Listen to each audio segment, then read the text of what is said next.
The question hung in the sterile air of the Galactic Military Academy's main auditorium like a death sentence. Commander Zexhai of the Vorthan Empire shifted uncomfortably in his exoskeleton as the human instructor, Colonel Sarah Martinez, stood silently at the podium.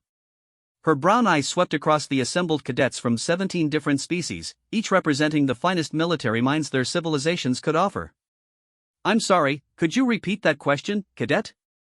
Colonel Martinez's voice carried a deceptive calm that made several of the more perceptive aliens lean forward in their seats. Zexhai's mandibles clicked with confidence as he rose to his full 8-foot height.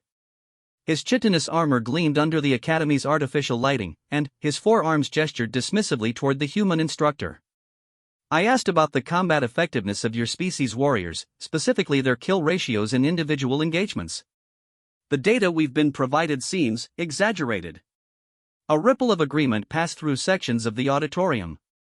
The Kytherian delegation nodded their crystalline heads in unison, while the reptilian Saros representatives hissed their approval. Even some of the more diplomatic species, like the ethereal luminari, seemed curious about the humans' response.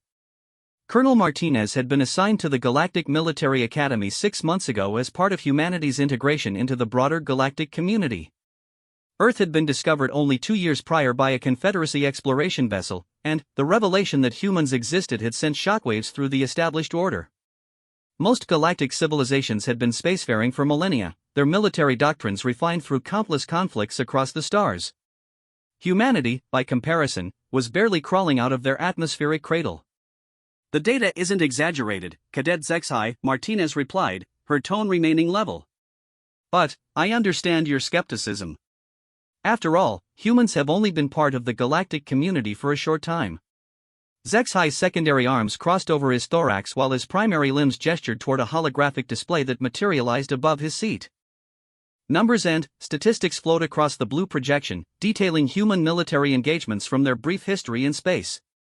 According to these records, a single human marine achieved a kill ratio of 847 to 1 during the Proxima Colony incident. Another human soldier reportedly eliminated over 400 enemy combatants during a boarding action on a hegemony dreadnought. These numbers are mathematically impossible for any organic life form. The auditorium erupted in a cacophony of alien voices. The insectoid Manthari clicked and chittered their agreement, while the gaseous nebulans pulsed with skeptical colors. Even the typically silent voidwalkers seemed to shift with interest, their shadow-like forms rippling with curiosity. Colonel Martinez waited for the noise to subside before responding. "Mathematical impossibility assumes you understand the variables involved, cadet. Tell me, what do you know about human military training?" "Basic physical conditioning, weapons familiarization, tactical instruction," Zexhai replied with a dismissive wave. "Standard military preparation that every species employs. The Vorthan Empire has perfected such training over 12,000 years of warfare." "And how long does Vorthan military training typically last?" 3 cycles, approximately 18 months in your planetary measurements.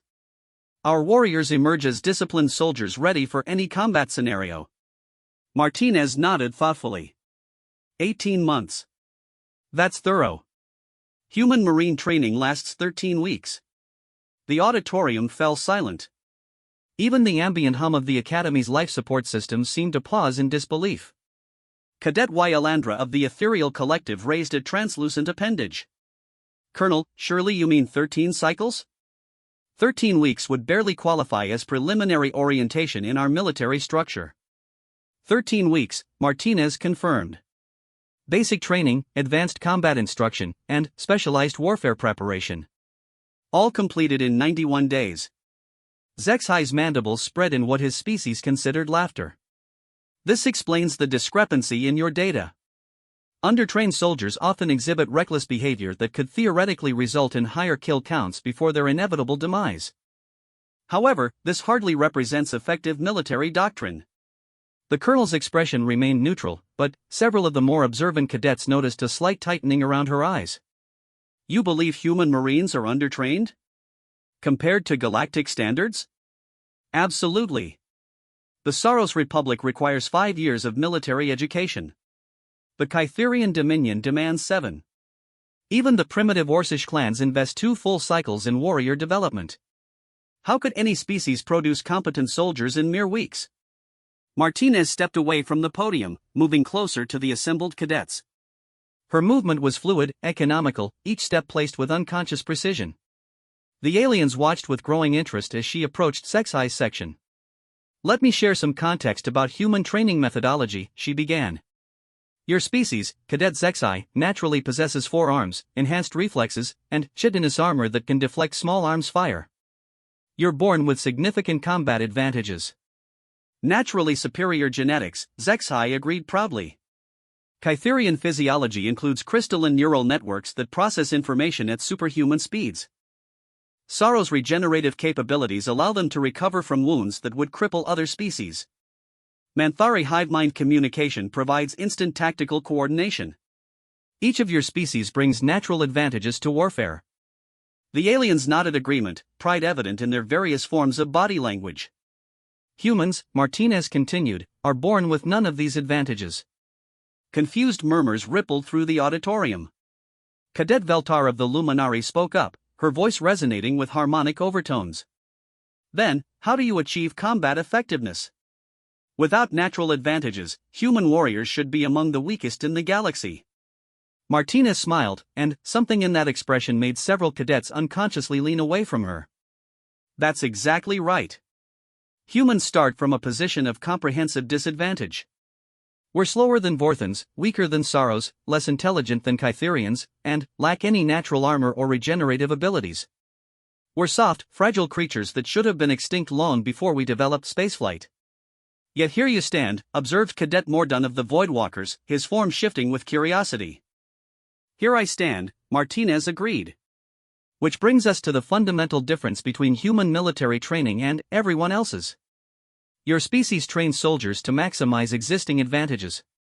Humans train soldiers to overcome fundamental inadequacy. The silence stretched as the implications of her statements settled over the assembled cadets. Every human Marine begins training with the assumption that they are inferior to any opponent they might face, Martinez continued. Weaker, slower, more vulnerable. Our entire military doctrine is built around the premise that we will always be outmatched. Sci-Fi's mandibles clicked skeptically. This seems like psychological conditioning for defeat rather than victory. On the surface, yes. But consider the practical applications. When a Vorthan warrior encounters an enemy stronger than expected, what happens? Tactical reassessment, equipment modification, reinforcement requests, Sci-Fi replied automatically. When a human Marine encounters an enemy stronger than expected? The question hung in the air as the cadets contemplated the implications. They adapt, Martinez answered her own question. Because every enemy is stronger than expected. Human training doesn't prepare soldiers to fight opponents of equal or lesser capability. It prepares them to fight superior forces and win anyway. Cadet Wyalandra's form shimmered with confusion. But how is this possible? Superior force should logically result in defeat for the inferior combatant. Martinez moved to the center of the auditorium, her presence somehow commanding despite her relatively small stature compared to most of the alien cadets. That assumption requires that combat is purely about physical capabilities. It ignores psychology, creativity, and what humans call force multiplication. She activated a holographic display showing a standard galactic battlefield scenario. Most species approach combat with established doctrines based on their natural advantages. Vorthans use overwhelming firepower supported by superior reflexes. Kytherians employ rapid information processing for tactical superiority. Sorrows rely on regenerative endurance for prolonged engagements. The display shifted to show typical engagement patterns for each species, neat tactical formations and predictable strategies. Human Marines are trained to assume that conventional tactics will fail against any serious opponent. So they don't use conventional tactics. The display changed again, showing a chaotic swirl of movement that seemed to have no discernible pattern. This appears random, Sci-Fi observed. To a conventional military mind, yes. But randomness is a weapon when your enemy expects predictability. Human tactics incorporate deliberate unpredictability, improvised solutions, and what we call controlled chaos. Cadet Silnan of the Manthari hive clicked a question. Such tactics would be impossible for most species. Our coordination requires established patterns. Exactly. Most species are optimized for specific tactical approaches. Humans are optimized for tactical flexibility. We're not the strongest, fastest, or smartest species in combat. But we might be the most adaptable. The auditorium buzzed with discussion as cadets processed this information. Colonel Martinez waited patiently, allowing the concepts to settle before continuing. This brings us back to the kill ratios that Cadet Zexai questioned. A Vorthan warrior achieving 847 kills would be remarkable because Vorthan tactics are based on efficient application of superior capabilities. For humans, such numbers aren't about superiority, they're about survival through adaptation. She activated another display showing recorded combat footage from recent human engagements. The images were stark, violent, and utterly unlike the organized warfare most galactic species practiced. This footage is from the Proxima Colony incident. A single human Marine, Corporal James Harrison, was separated from his unit during a surprise attack by hegemony forces. Standard protocol would call for tactical withdrawal and reinforcement. Instead, Corporal Harrison spent 17 hours systematically eliminating enemy positions using improvised weapons, psychological warfare, and tactical unpredictability. The footage showed a figure moving through industrial corridors with fluid efficiency, using environmental hazards, makeshift explosives, and captured enemy weapons to devastating effect. But what struck the alien cadets most was the complete absence of conventional military behavior. The human didn't move like a soldier, he moved like something far more dangerous. The enemy force consisted of 847 professional soldiers equipped with standard military hardware and, following established tactical doctrine. They were systematically eliminated by a single human who had been trained to assume he was inferior to any opponent. Zexai's forearms gestured dismissively, though with less confidence than before. Luck and circumstance. A single engagement proves nothing about overall human military effectiveness. You're absolutely right, Martinez agreed. Which is why tomorrow's lesson will cover the Battle of Kepler Station, where 12 human Marines held off a fleet of 200 ships for 6 days. The day after, we'll discuss the Vega incident, where a human boarding party captured a dreadnought with a crew of 50,000. We have quite a bit of material to cover. The colonel turned to address the entire auditorium. The question wasn't about human superiority in combat. Humans aren't superior. We're inferior in almost every measurable way. The question was about kill ratios, and kill ratios are about results, not capabilities. She paused, scanning the assembled cadets with those deceptively calm brown eyes. Tomorrow, we'll begin practical demonstrations. Voluntary participation, of course, but I encourage you to experience human training methods firsthand. Understanding the difference between capability and effectiveness might prove educational. The session ended with the cadets filing out an unusual silence, each lost in contemplation of concepts that challenged their fundamental understanding of warfare. As the auditorium emptied, only Colonel Martinez remained, reviewing her notes for the next day's lesson. She had been chosen for this assignment specifically because of her background.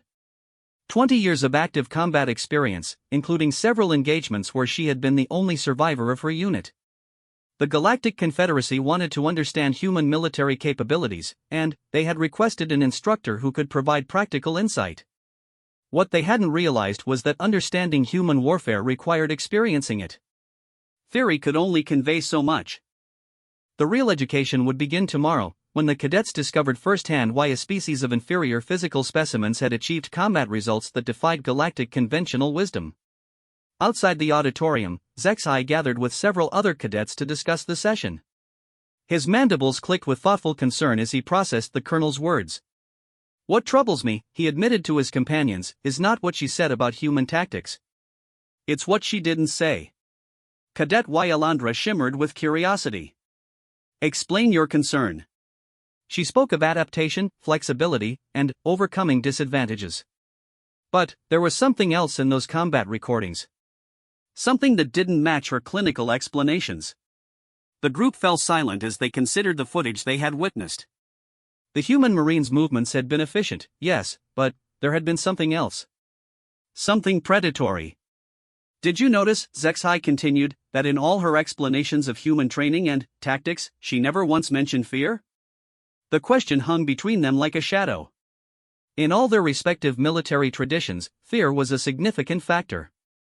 Combat doctrine included extensive protocols for managing fear, maintaining morale, and dealing with the psychological stress of warfare.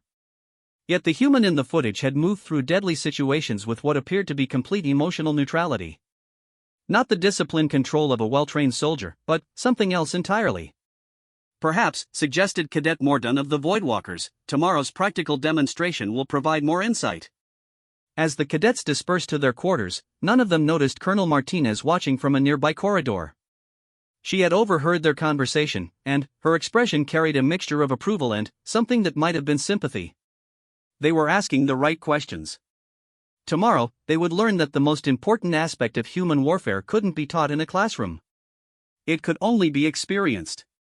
And experience, as they were about to discover, was a very effective teacher.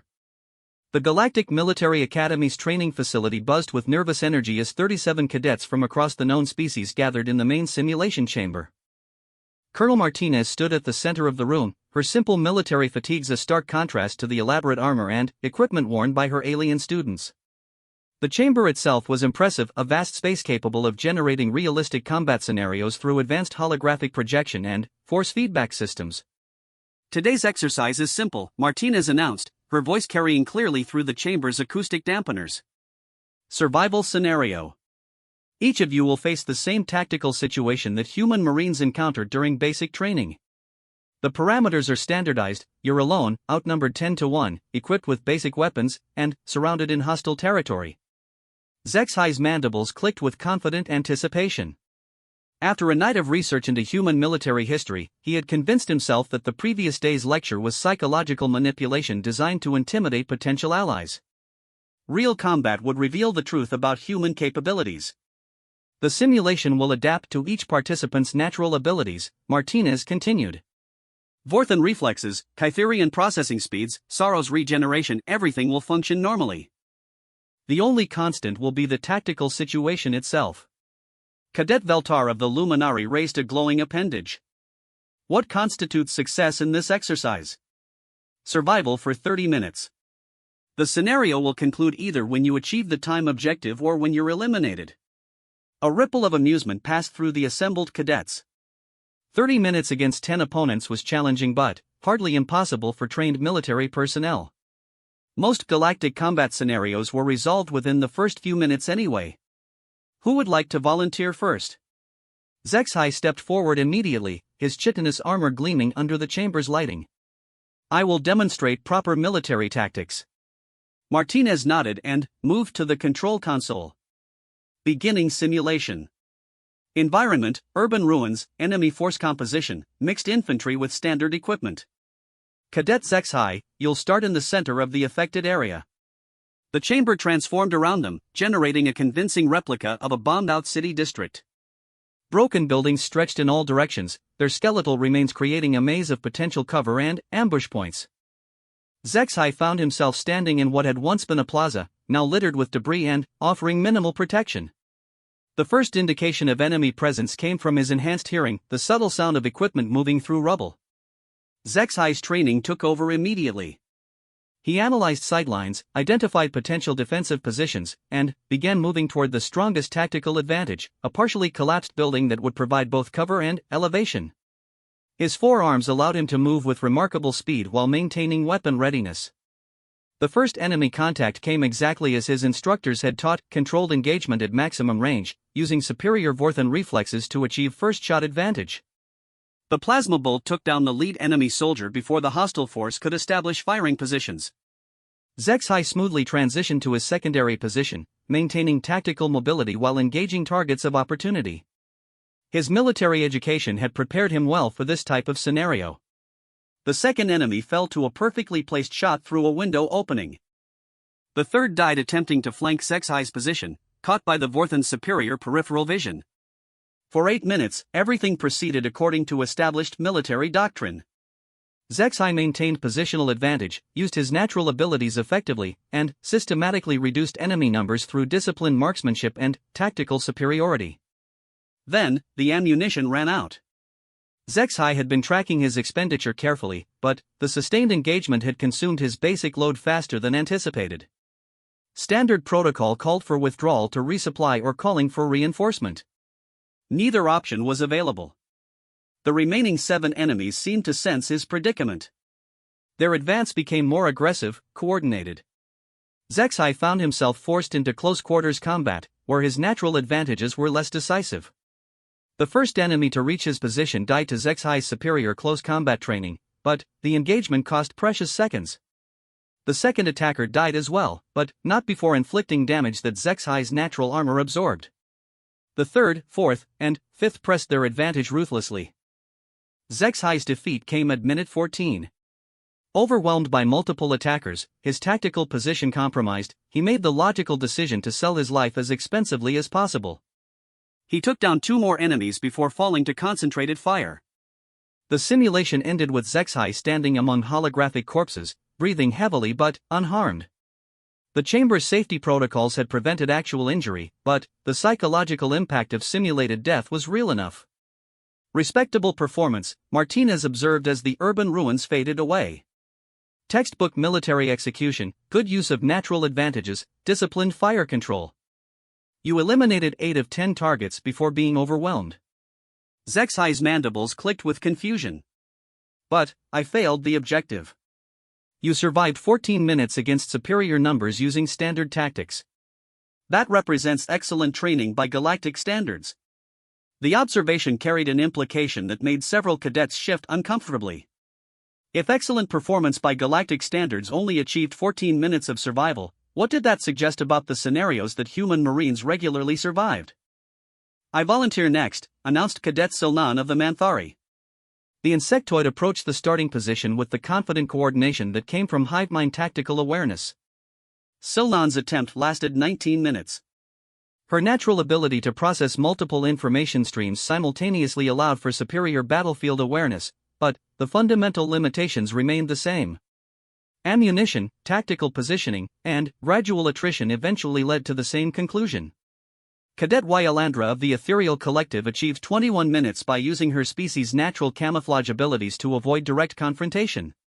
Cadet Mordun of the Voidwalkers lasted 18 minutes despite his shadow form providing significant defensive advantages. Each attempt followed the same pattern: initial success using natural abilities and proper military training, followed by gradual degradation as resources were depleted and tactical options narrowed. Every cadet achieved respectable performance by their species standards, and every cadet ultimately failed the 30-minute objective. As the exercises continued, a disturbing pattern emerged. The most successful cadets were those who abandoned conventional tactics fastest. Wyalandra's use of camouflage represented creative problem-solving rather than standard military doctrine. Mordun had achieved his longest survival by using environmental hazards rather than direct engagement. Interesting results, Martinez commented as the final cadet completed their attempt. Now let me show you how a human Marine approaches the same scenario. She moved to the starting position as the chamber reconfigured. The same urban ruins materialized around her, identical in every detail to the environment the cadets had faced. Same parameters, Martinez announced. 10 enemies, basic equipment, 30-minute survival objective. The simulation began, and immediately the watching cadets noticed a difference. Where they had moved purposefully toward tactical advantages, Martinez seemed to move randomly. Her path through the ruins appeared to have no strategic logic, avoiding obvious defensive positions in favor of areas that offered no apparent benefit. The first enemy contact came at minute 3, but, instead of engaging, Martinez disappeared into the rubble. The enemy soldiers moved to investigate, their formation spreading out to search the area where she had vanished. What followed was unlike anything the cadets had witnessed in their military careers. Martinez didn't fight the enemy force. She hunted them. The first soldier died to an improvised trap, a piece of debris rigged to fall when a tripwire was disturbed. The second was eliminated by a makeshift explosive device constructed from scavenged materials. The third died to a weapon that Martinez had apparently taken from one of the previous victims. The remaining enemies began to understand that they were not hunting a cornered soldier. They were being stalked by something far more dangerous. Their formation tightened, their movements became more cautious. Standard counterinsurgency protocols were implemented to deal with the apparent guerrilla threat. It didn't matter. The fourth enemy died to psychological warfare. Martinez had used the others' communications equipment to broadcast the sounds of their deaths, creating the impression that she was simultaneously in multiple locations. When the soldier moved to investigate one of the false signals, he was eliminated by a trap that shouldn't have been possible to construct with available materials. By minute 15, the point where Zexai had been defeated, Martinez had eliminated 6 enemies without being detected even once. The remaining 4 soldiers had abandoned offensive operations entirely and were trying to establish a defensive perimeter. The 5th enemy died when Martinez turned their own defensive position into a trap. The 6th and 7th fell to a coordinated assault that utilized captured weapons, improvised explosives, and tactical misdirection in ways that violated every principle of conventional warfare. The 8th enemy surrendered. The 9th ran. The 10th died trying to escape the simulation boundary. Total elapsed time, 22 minutes. The chamber fell silent as the ruins faded away, revealing Martinez standing calmly among the simulated carnage. She wasn't breathing heavily, showed no signs of stress, and appeared to regard the complete elimination of a superior force as a routine training exercise. "Questions?" she asked the stunned cadets. Zexai's voice carried a tremor that hadn't been present before. "That wasn't military tactics. That was something else." "You're absolutely right," Martinez agreed. Military tactics assume certain parameters: force structure, equipment parity, established engagement protocols. Human marine training assumes those parameters are irrelevant. Cadet Yalandra shimmered with confusion. But the improvised weapons, the psychological warfare, the apparent violation of engagement protocols, this appears to be guerrilla terrorism rather than organized military action. An interesting observation. What's the difference? The question hung in the air as the cadets struggled to articulate concepts that had seemed obvious before the demonstration. Military action follows established rules, Silnan offered hesitantly. There are protocols, codes of conduct, strategic objectives beyond simple elimination of enemy forces. And guerrilla terrorism? Asymmetric warfare using unconventional methods to achieve tactical objectives through any means necessary. Martinez nodded approvingly. So the difference is adherence to conventional limitations. Military forces operate within established parameters. Guerrillas operate outside those parameters. She moved to the center of the gathered cadets, her presence somehow more intimidating than it had been before the demonstration. Human Marines are trained to operate outside those parameters from day one. Not because we reject military discipline, but because we assume conventional parameters won't exist in real combat situations. But surely there are rules of engagement, protested Veltar. Laws of warfare, ethical constraints, strategic limitations that govern military behavior. Absolutely. And human Marines learn all of them thoroughly. We also learn to fight opponents who ignore them completely. The implications settled over the cadets like a shadow. Every galactic species had experienced warfare, but their conflicts had evolved along with their civilizations. Rules of engagement existed to prevent wholesale slaughter, protect non-combatants, and maintain some semblance of civilization during necessary conflicts. The concept of training soldiers to fight without those protections was alien in the most fundamental sense. This explains the kill ratios, Zexai said quietly. If human Marines approach every engagement as asymmetric warfare against a superior force, they achieve results that seem impossible by conventional standards, Martinez finished. Because they're not using conventional standards. Cadet Mordun shifted his shadow form thoughtfully. The psychological impact must be significant. Enemy forces would be unprepared for such tactics. That's a secondary benefit, yes. But the primary advantage is adaptability. Human Marines don't rely on specific tactical approaches because specific approaches can be countered. Instead, they're trained to assess situations and create solutions in real time. She activated a new display showing comparative training methodologies across galactic military traditions. Most species perfect specific tactical doctrines based on their natural advantages and strategic requirements. Vorthans excel at rapid precision strikes. Kytherians dominate through information superiority. Saros overwhelm through sustained assault. Each approach is highly effective within its parameters. The display shifted to show human training protocols, which appeared chaotic by comparison. Human training assumes that any specific approach can and will be countered by a competent opponent. So instead of perfecting tactics, we perfect adaptation. Every human marine is taught to function as an improvised solution to unexpected problems. Wyalandra pulsed with thoughtful colors. This suggests that humans view warfare itself differently than other species. Explain that observation.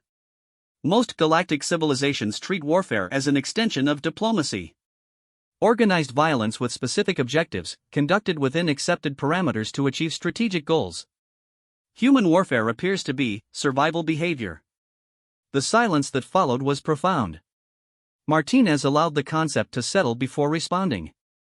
That's perhaps the most insightful observation anyone has made about human military doctrine. We don't fight wars. We fight for survival against existential threats. But surely Earth has experienced conventional warfare, HFY protested. Nation-states competing for resources, territorial disputes, strategic conflicts like every other species. We have thousands of years of it. But human military evolution has been shaped by a fundamental assumption that conventional warfare is a luxury we might not be able to afford. She activated another display, this one showing Earth's geological and biological history. Most galactic species evolved on relatively stable worlds with predictable environmental conditions. Humanity evolved on a planet that has experienced 5 mass extinction events, including one that eliminated 68% of all species. Our evolutionary history includes ice ages, volcanic catastrophes, asteroid impacts, and climate shifts that rendered entire continents uninhabitable. The alien cadets studied the data with growing understanding. Every generation of humans has lived with the knowledge that survival itself is temporary and conditional. Our military doctrine reflects that reality. We don't train soldiers to win wars. We train them to survive impossible situations and keep fighting anyway. This is why the kill ratios seemed impossible, Silnan observed. Human marines aren't trying to achieve military objectives. They're trying to stay alive against opponents who should be able to kill them easily. And staying alive often requires eliminating threats efficiently and completely, regardless of conventional tactical limitations. The training session concluded with the cadets filing out in contemplative silence. The practical demonstration had answered their questions about human combat effectiveness, but it had raised far more disturbing implications about the nature of human civilization itself. As the chamber emptied, Colonel Martinez began preparing for the next day's lesson. The cadets had experienced human tactical methods firsthand. Tomorrow, they would learn about human strategic thinking. That lesson would be considerably more challenging for them to process. The advanced strategy classroom felt different today. Where yesterday's practical demonstration had been conducted in the Academy's simulation chamber, today's lesson took place in the institution's most secure briefing room. The walls were lined with quantum encryption barriers, and access required clearance levels that most cadets had never encountered. Colonel Martinez stood before a massive holographic display showing star charts, fleet compositions, and tactical analyses that represented the cutting edge of galactic military intelligence. The 37 cadets who had volunteered for practical training sat in uncomfortable silence, each processing what they had experienced and wondering what new revelations awaited them. Yesterday, we discussed human tactics, Martinez began. Today, we examine strategic thinking. But first, I need to address a question that several of you submitted through official channels. She activated a new display showing communication logs from the previous evening. Multiple cadets had contacted their respective military commands, requesting clarification on human combat capabilities and seeking guidance on how to interpret what they had witnessed. Cadets HFY, your report to Vorthan High Command described human marines as systemically trained in irregular warfare methods that violate established military conventions. Cadet Wyalandra, your communication with the Ethereal Council characterized human tactics as survival-oriented combat behavior lacking traditional strategic framework. Both assessments are accurate but incomplete. The cadets shifted uncomfortably, realizing that their private communications were being monitored, a reminder that the Academy operated under galactic intelligence protocols that superseded individual privacy expectations. The question your commands are asking, Martinez continued, is whether human military capabilities represent an asset or a threat to galactic security. That question requires understanding not just how humans fight, but why we fight the way we do. She gestured to the star chart surrounding them, which showed the current political and military situation across known space. The galaxy was dominated by several major powers, the Vorthan Empire, the Kytherian Dominion, the Saros Republic, and the loose confederation of smaller species that maintained the galactic peace. Every established galactic civilization has developed military doctrine based on centuries or millennia of experience with organized warfare between comparable technological civilizations. Your strategies assume rational actors pursuing comprehensible objectives through conventional means. The display shifted to show human space, a tiny bubble of perhaps a dozen star systems on the very edge of galactic territory. Humanity entered the galactic community 2 years ago with no experience fighting space-capable civilizations. Our entire military development occurred in isolation, against opponents who existed within our own species. Cadet Veltar raised a luminous appendage. Intraspecies warfare is common during early civilization development. Most species experience periods of internal conflict before achieving the social cohesion necessary for interstellar expansion. True. But human intraspecies warfare continued throughout our technological development. We achieved nuclear weapons while still fighting amongst ourselves. We reached space while engaged in global ideological conflicts. We developed interstellar capability during active military operations on 17 different fronts. The silence that followed was profound. Most galactic species had achieved internal peace millennia before developing spaceflight. The concept of a civilization advanced enough for interstellar travel while still engaged in active warfare was almost incomprehensible. This means, Silnan observed slowly, that human military development occurred under conditions of constant technological advancement against opponents of equal capability. Exactly. And, not just equal, superior. Human military doctrine evolved under the assumption that tomorrow's enemy would possess capabilities that today's strategies couldn't counter. Martinez activated a new display showing human technological development, with military innovations highlighted in red. The pattern was striking. Every major technological advance had immediate military applications, and every military development drove further innovation. Most galactic civilizations developed military technology to solve specific strategic problems. Humans developed military technology to survive technological disadvantage. This explains the adaptability we witnessed yesterday, Sexai said. If human forces assume they'll be technologically outmatched, they must rely on tactical flexibility rather than equipment superiority. That assumption has proven remarkably prescient. When humans encountered galactic civilization, we discovered that we were indeed technologically inferior in almost every measurable category. Galactic ships are faster, more heavily armed, and more sophisticated than anything in human space. Galactic personal weapons are more advanced than our equipment. Even basic manufacturing capabilities lag significantly behind galactic standards. The cadets absorbed this information with growing unease. If humans were technologically inferior, how had they achieved such dramatic combat results? However, Martinez continued, technological inferiority doesn't automatically translate to military weakness. In fact, for humans, it represents a familiar challenge. She activated another display, this one showing recent engagements between human forces and various galactic military units during the past 2 years of integration. The Battle of Kepler Station. 12 human marines held off a fleet of 200 ships for 6 days, as I mentioned previously. The fleet was commanded by Admiral Thexmar of the Hegemony, considered one of the finest strategic minds in galactic military. The final session convened in the Academy's most restricted facility, the Strategic Assessment Chamber, where galactic military leaders made decisions that could affect entire star systems. The room was smaller than previous venues, designed for intimate discussions among high-ranking officials rather than large instructional groups. Only 12 cadets had been selected for this concluding lesson, each representing the highest-ranking military students from their respective species. Colonel Martinez stood before a holographic display showing real-time galactic intelligence data. The information floating in the chamber represented military secrets that most professional officers would never access during their entire careers. Fleet positions, technological capabilities, strategic assessments, and threat analyses from across known space created a three-dimensional map of galactic power.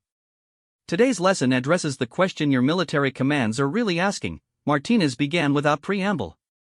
Not whether humans can fight effectively, but whether human military capabilities represent a threat to galactic stability. The selected cadets Zexai, Wyalandra, Silnan, Mordun, and 8 others representing the major galactic powers sat in uncomfortable silence. 3 days of instruction had systematically dismantled their assumptions about warfare, strategy, and human nature. Now they would confront the implications of that knowledge. Before we begin, I need to share some classified information about the real circumstances of first contact between humanity and galactic civilization. The display shifted to show the exploration vessel that had discovered Earth 2 years earlier, a Confederacy science ship conducting routine stellar surveys.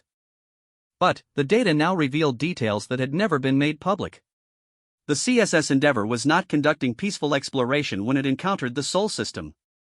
It was fleeing pursuit by hegemony raiders who had been systematically eliminating Confederacy survey missions for the previous 6 months. The cadets absorbed this revelation with growing unease. The official account of first contact described a peaceful scientific mission making a routine discovery.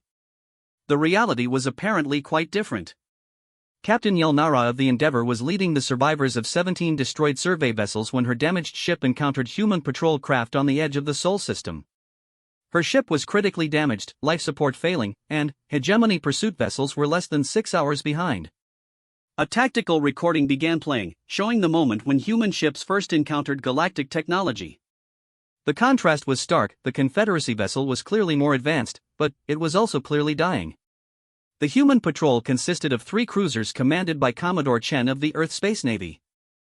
His ships were technologically inferior, his crew had no experience with alien contact, and his orders specifically prohibited engagement with unknown vessels. The recording showed the human ships approaching cautiously, their primitive sensors struggling to analyze the alien vessel's composition and capabilities. Standard military doctrine would suggest maintaining distance, requesting reinforcement, and avoiding contact until superior authority could assess the situation. Instead, Commodore Chen did something that surprised Captain Yelnara.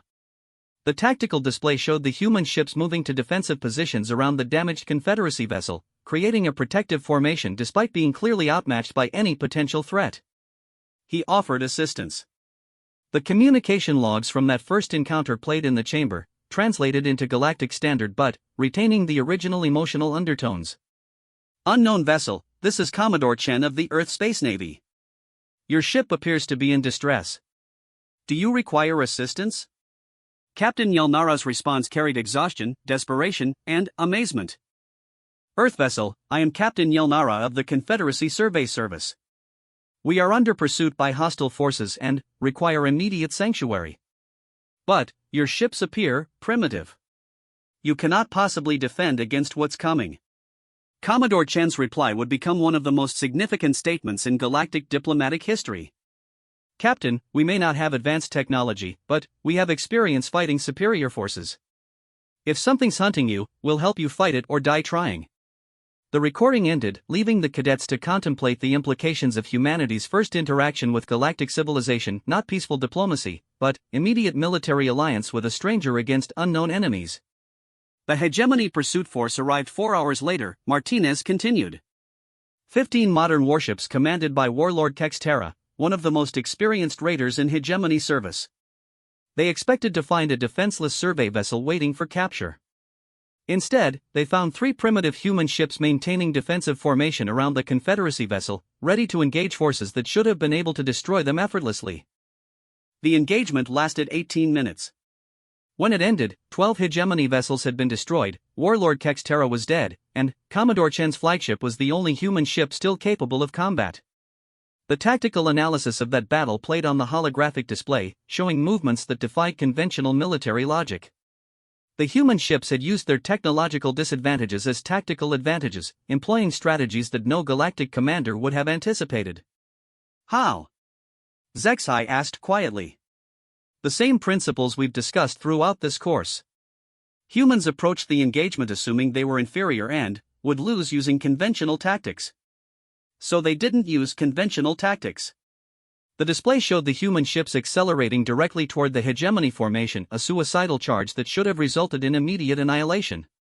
Instead of trying to match hegemony firepower, the humans used their ships as guided missiles. Commodore Chen's strategy was simple: ram the enemy vessels at maximum velocity while targeting their most critical systems. The aliens watched in horror as the tactical recording showed human ships deliberately colliding with hegemony vessels, sacrificing themselves to cripple or destroy superior opponents. 2 human ships were completely destroyed in the ramming attacks. The third, Chen's flagship, survived long enough to coordinate with Captain Yelnara's vessel for a combined assault on the remaining hegemony ships. This is madness, Wyalandra observed, her form pulsing with distressed colors. Deliberately sacrificing ships and crews violates every principle of military efficiency. Military efficiency assumes that ships and crews can be replaced more easily than strategic objectives can be abandoned, Martinez replied. Humans have learned not to make that assumption. Sil_non clicked with agitation. But the mathematical cost is overwhelming. 3 human ships to eliminate 12 hegemony vessels represents acceptable exchange ratios, but the tactical methods ensure maximum human casualties. That analysis assumes human and hegemony lives have equivalent strategic value, Martinez observed. Humans don't make that assumption either.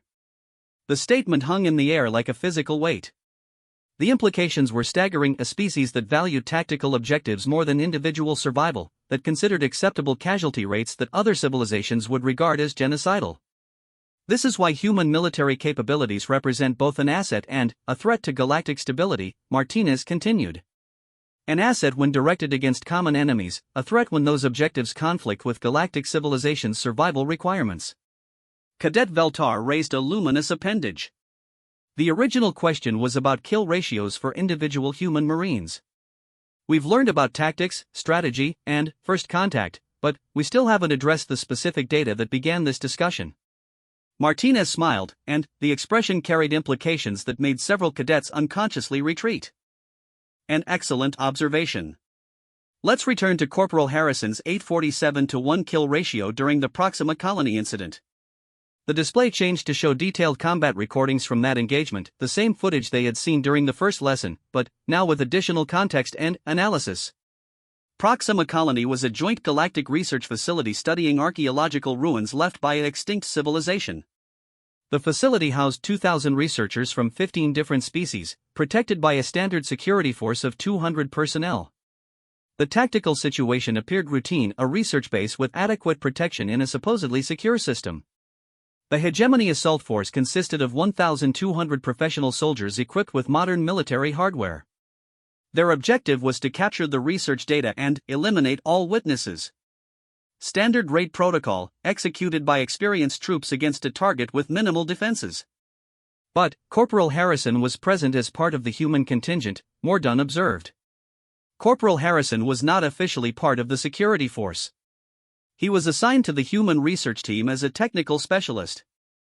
Former Marine, but his military service had concluded years earlier. This revelation prompted confused murmurs among the cadets. If Harrison was a civilian researcher, how had he achieved combat results that defied military logic? The hegemony assault proceeded exactly as planned for the first 6 hours.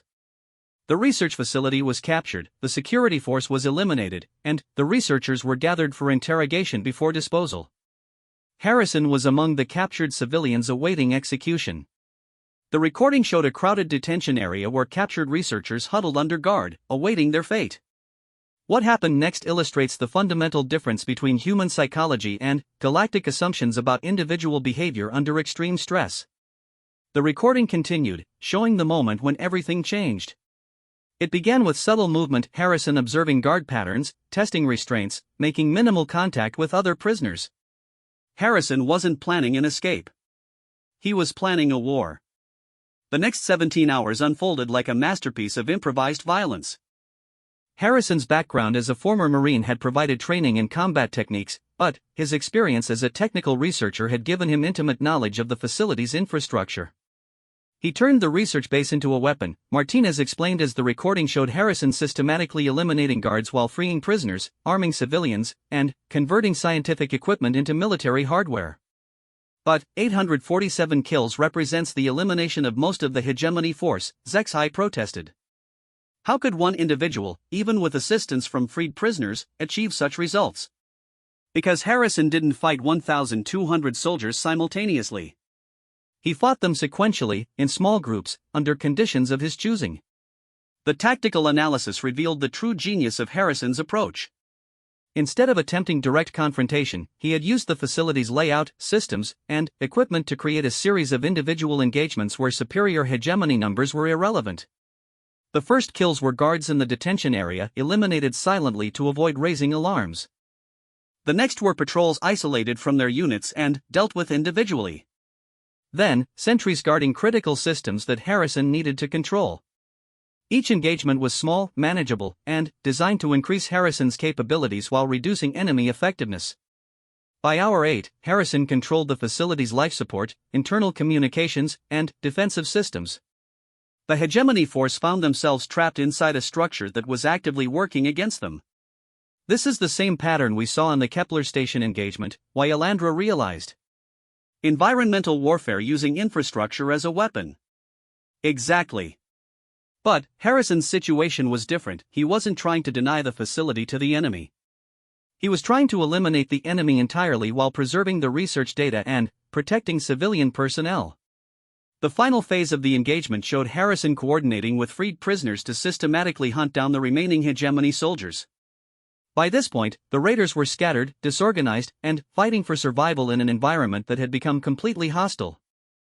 The last hegemony soldier died after 16 hours and 47 minutes of continuous combat. Total human casualties: Corporal Harrison suffered minor injuries and 3 researchers were killed during the initial assault before Harrison began his counterattack. The recording ended with Harrison standing among the carnage, surrounded by grateful researchers and the bodies of 847 enemy soldiers. He appeared calm, professional, and completely unaffected by the massive scale of violence he had orchestrated. Questions? Martinez asked. Syllan spoke first, her voice carrying a tremor that hadn't been present before the recordings. The tactical recordings show Harrison eliminating trained soldiers with apparent ease. But the psychological profile is what concerns me most. He shows no emotional response to the violence, no hesitation, no visible stress reaction. You're observing the end result of human military conditioning, Martinez replied. Harrison had been trained to function under conditions of maximum stress against superior opponents. The Proxima situation was exactly what his training had prepared him for. But he was a civilian researcher, protested Veltar. How does military training persist years after active service? Human military training doesn't end with discharge from active duty. It becomes part of personality structure. Harrison was still a Marine in every way that mattered. The implications settled over the cadets like a shadow. If human civilian researchers retained military capabilities sufficient to eliminate professional assault forces, what did that suggest about human society as a whole? This brings us to the final question, Martinez announced. Your military commands want to know whether humans represent a threat to galactic stability. After 4 days of instruction, you've experienced human tactical methods, strategic thinking, and individual capabilities. What's your assessment? The question hung in the air as the cadets contemplated everything they had learned. 3 days earlier, they had dismissed human military capabilities as statistically impossible. Now they understood that the statistics were accurate and that accuracy was more troubling than any exaggeration could have been. Zexai spoke first, his mandibles clicking with nervous energy. Human military effectiveness represents an asymmetric advantage that could destabilize conventional balance of power calculations. Any conflict involving human forces would require complete reassessment of tactical and strategic assumptions. Agreed, Wyelandra pulsed with concerned colors. But the broader implications are more troubling. If human civilian populations retain military capabilities, then traditional distinctions between combatants and non-combatants become meaningless. Mordun's shadow form shifted thoughtfully. The psychological profiles suggest that humans view warfare as an extension of survival behavior rather than political activity. This makes them unpredictable using conventional diplomatic analysis. Martinez nodded approvingly as each cadet contributed their assessment. All accurate observations. But you're still thinking about this as a military problem. Let me offer a different perspective. She moved to the center of the chamber, her presence somehow commanding despite being outnumbered by beings who were physically superior in almost every measurable way. Humans don't represent a threat to galactic stability. We represent an evolution of galactic military thinking that was inevitable whether we participated or not. The statement prompted confused silence. The galaxy is not as stable as your civilizations believe. The hegemony expands aggressively because conventional military doctrine makes expansion profitable. The Dominion pursues technological supremacy because current strategic thinking rewards technological advantage. Resource conflicts increase because established powers assume that superior force can resolve competing claims. The holographic display showing galactic political tensions reactivated, revealing patterns that had been developing for centuries. Human military doctrine evolved in response to these same pressures, but without the luxury of assuming that conventional solutions would remain viable. We developed asymmetric responses because symmetric responses favored our enemies. But if other galactic civilizations adopt human military methods, Silnon began. Then, warfare becomes more expensive, more unpredictable, and less attractive as a tool for achieving political objectives, Martinez finished. Which is exactly what galactic stability requires. The final revelation settled over the cadets as they realized the true purpose of their instruction. They hadn't been learning about human military capabilities, they had been learning about the future of galactic warfare itself. Your command sent you here to assess whether humans represent a threat, Martinez concluded. What they really need to understand is that humans represent change. The question isn't whether the change is good or bad, it's whether galactic civilization can adapt to it effectively. As the session concluded and the cadets prepared to return to their respective militaries, each carried the knowledge that would reshape galactic strategic thinking for generations to come. The question about human marine kill ratios had been answered. But the implications of that answer would influence the fate of entire civilizations. In the end, Colonel Martinez had been correct about one thing: human military capabilities weren't about superiority. They were about survival. And survival, as the galaxy was about to learn, was a very effective teacher.